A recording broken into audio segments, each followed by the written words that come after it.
अस्सलामु अलैकुम वरहमतुल्लाहि वबरकातुहू। मैं अब्दुल हलीम और आप देख रहे हैं अल उलमा मीडिया। अल उलमा मीडिया के तमाम नाज़रीन का मैं इस्तक़बाल करता हूं और दुआ करता हूं कि अल्लाह पाक आप तमाम हज़रात को अपने हिफ्ज़ व अमान में रखे। दोस्तों, ये वीडियो आप आखिर तक देखिए और इस वीडियो को जितना हो सके मस्जिद कमेटी तक शेयर ज़रूर करिए। हो सकता है आपके एक शेयर करने से किसी इमाम की ज़िंदगी बेहतर हो जाए, खुशगवार हो जाए और वो इमामत छोड़ने के बजाय इमामत करने पर मजबूर हो जाए और जगह छोड़ने पर मजबूर ना हो। आए दिन इस तरह की घटना, इस तरह के वाक़यात देखने सुनने को मिलता है कि फ़लाँ इमाम साहब ने मस्जिद छोड़ दी, इसलिए छोड़ दी कि उसे जो वहाँ तनख्वाह दी जा रही थी और खाने पीने के लिए कोई मस्जिद से इंतज़ाम नहीं था। उन्हीं तनख्वाह में से वो होटल में खाते थे और उनका आधा तनख्वाह खाने पीने में निकल जाता था, आधा तनख्वाह और बाकी ज़रूरतों में ख़त्म हो जाता था। महीना जैसे ही ख़त्म होता था उनका पैसा भी ख़त्म हो जाता था।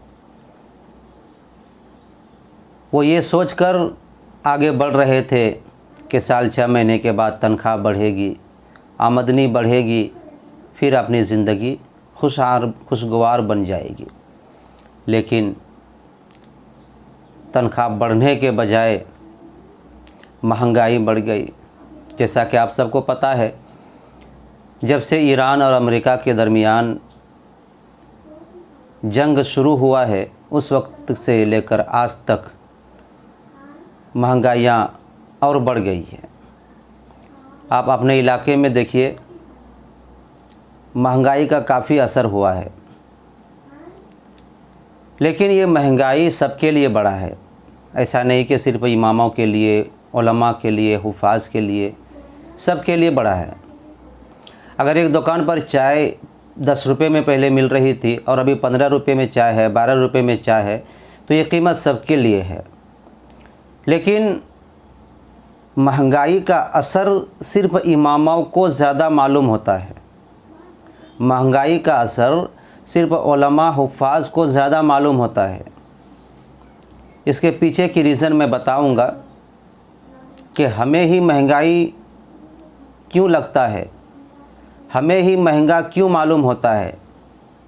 उससे पहले मैं आपको बतला दूं कि एक इमाम से फ़ोन पर मेरी बात हुई तो उन्होंने कहा कि मैंने जगह अब छोड़ दी है।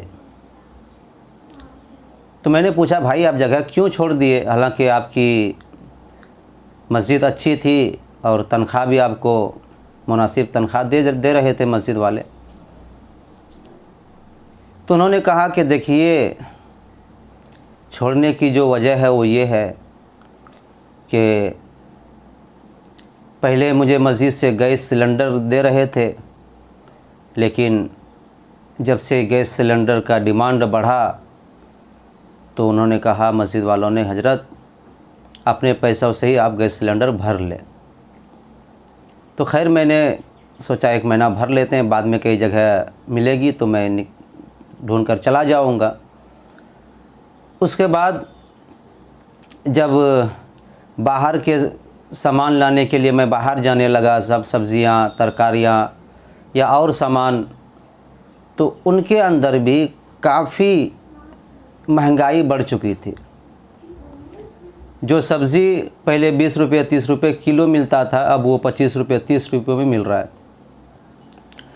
हर चीज़ की कीमत में मतलब बढ़ोतरी देखने को मिला।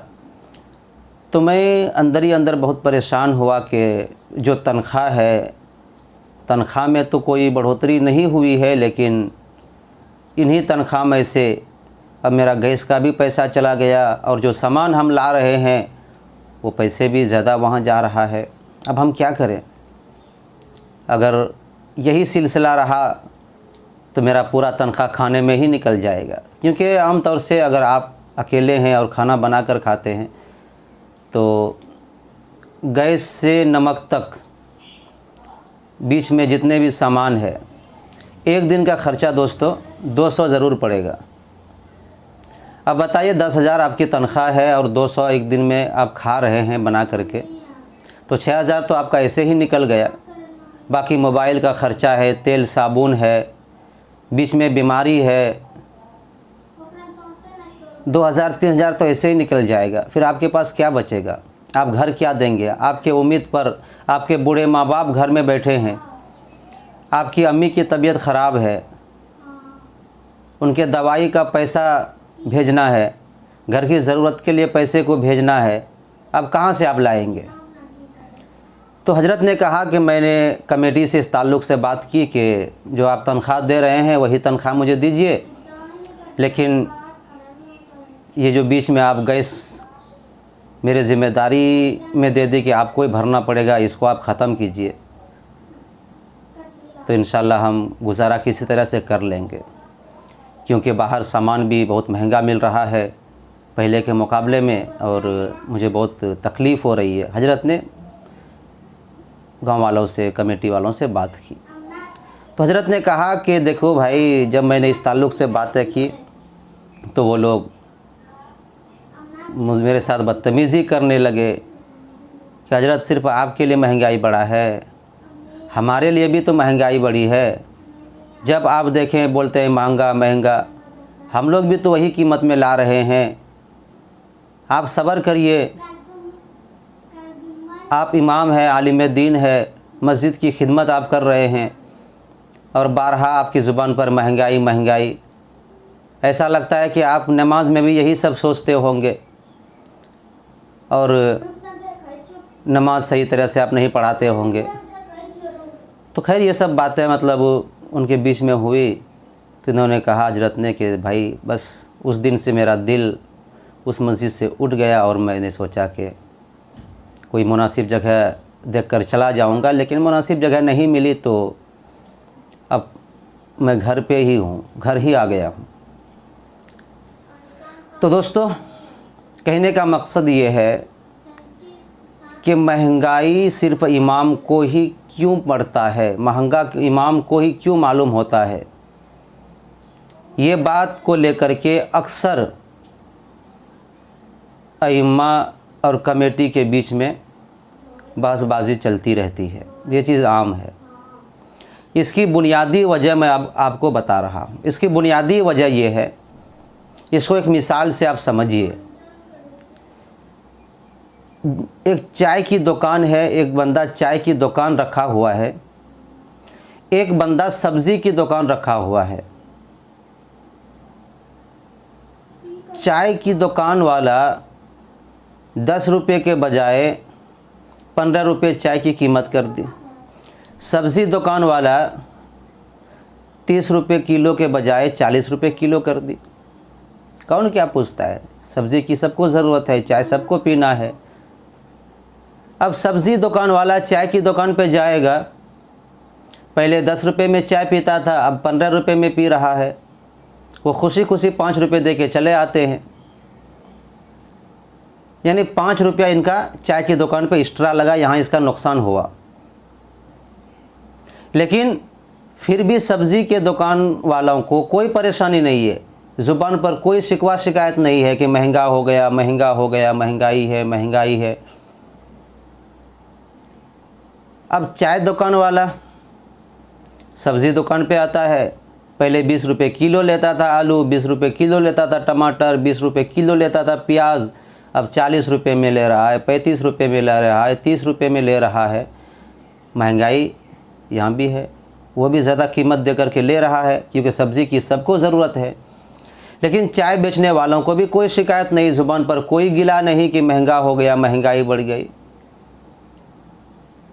यानी आम आवाम को, आम पब्लिक को महंगाई से कोई मतलब नहीं है। किस चीज़ की कीमत कितनी बढ़ती है, कोई ज़ुबान पर इस ताल्लुक़ से चर्चा नहीं है। वजह यह है कि सब्ज़ी बेचने वाला अगर 5 रुपये चाय की दुकान पे ज़्यादा देता है तो ये सब्ज़ी के अंदर 5-10 रुपये कीमत बढ़ाकर उसको यहाँ से हासिल कर लेता है। चाय बेचने वाला अगर सब्ज़ी की दुकान पे 5-10 रुपये ज़्यादा देता है तो वो चाय की कीमत बढ़ाकर वहाँ 5-10 रुपये हासिल कर लेते हैं, तो उसको महंगा बुझाएगा? मेरा आपसे सवाल है, उनको क्यों महंगा लगेगा? बेचारा इमाम, क्योंकि हमारा तो कोई कारोबार नहीं है जो हम अपने कारोबार की कीमत बढ़ा दें, अपने सामान की कीमत बढ़ा दें, अपने जो हम बेचते हैं उनकी कीमत में इजाफ़ा कर दें, क्योंकि हम तो सिर्फ तनख्वाह के ऊपर निर्भर है, हमारा जो है तनख्वाह ही है। बेचारे का तनख्वाह तो बढ़ नहीं रहा है, 10,000 था तो 10 साल से 10,000 है, बीच में महंगाई 5,000 से 10,000 खर्चा हमारा हो रहा है, तो महंगा हमें मालूम होगा ही, जाहिर सी बात है। इसलिए मस्जिद कमेटी वालों, अगर आप मस्जिद के ज़िम्मेदार हैं तो आपसे मेरा अदबन दरख्वास्त है कि आप खुदारा इमामों के साथ इस तरह से सवाल ना करें कि हजरत आपको ही सिर्फ महंगा बुझा रहा है, आपके लिए महंगाई अलग से है क्या? आपको सब्र नहीं है? आप इमाम है, इमाम की ज़ुबान पे इस तरह की बात नहीं होनी चाहिए। इमाम को इस तरह की बात मत कीजिए, क्योंकि आप महंगा सामान ख़रीदते हैं तो अपना सामान महंगा बेचते हैं। आप अगर वहाँ नुकसान करते हैं तो यहाँ आप नफ़ा कमा लेते हैं, लेकिन इमाम क्या बेचते हैं? और आप लोग बेचने भी नहीं देते हैं। अगर इमाम कोई दुकान वगैरह खोल कर बैठ जाए तो आप उसके पीछे लग जाते हैं। अगर इमाम घर में चुपचाप बैठ जाए, रूम में चुपचाप बैठ जाए, तो आप कहेंगे इमाम हमारे भरोसे पे बैठे रहते हैं, कुछ करते नहीं है। कुछ करना चाहिए। नबी ने कारोबार की, नबी ने तिजारत की, फिर आपको हदीस, ये सारी हदीस आपको याद आ जाती है। और अगर करने लगे तो फिर दुनिया परस्त, हम लालची। तो इसलिए मजबूरन मस्जिद की तनख्वाह पर हम सब्र कर लेते हैं और उसी में गुज़र बसर करने की हम कोशिश करते हैं। लेकिन जब महंगाई बढ़ जाए तो आप ख़ुद से फ़ैसला करें कि महंगाई बढ़ गई है, इमाम की तनख्वाह बढ़ा दिया जाए, ज़्यादा नहीं 500-1000 रुपये बढ़ा दे साल में। इससे क्या आपका नुकसान हो जाएगा? और तनख्वाह आप पैकेट से तो दे नहीं रहे हैं, आवाम के पैसों से, चंदे के पैसों से, उसूल किए हुए रकम से आप देते हैं। तो इससे आपका कुछ नुकसान भी नहीं होगा। बेचारा इमाम खुशी खुशी आपको नमाज़ पढ़ाएगा और ज़िंदगी बसर करेगा। तो दोस्तों, ये बातें, ये वीडियो आपको कैसा लगा? आप कमेंट में अपनी राय ज़रूर दें और वीडियो को लाइक करके इस वीडियो को मस्जिद कमेटी तक शेयर ज़रूर कर दें। इंशाअल्लाह फिर किसी वीडियो में आपसे मुलाकात होगी। अस्सलामु अलैकुम व रहमतुल्लाहि व बरकातुहू।